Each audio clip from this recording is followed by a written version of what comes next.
have issued a special marine warning for nearshore waters from the harbor to Egg Harbor. Nearshore waters from Egg Harbor to Michigan City. Open water. Michigan City to mid-lake until 4 p.m. At 2:03 p.m., severe thunderstorms were located along the line extending from 8 nautical miles east of northern near Joliet, moving northeast at 40 knots. Wind gusts in excess of 50 knots and small hail. Source, radar. Impact. Roads suffer significant structural damage in high winds. Small craft could capsize in suddenly high waves.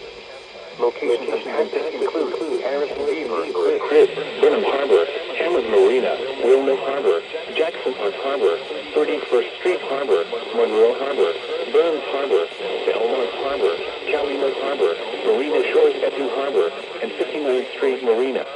A tornado watch remains in effect until 7 p.m. for northeastern Illinois, northwestern Indiana, and the adjacent waters of Lake Michigan.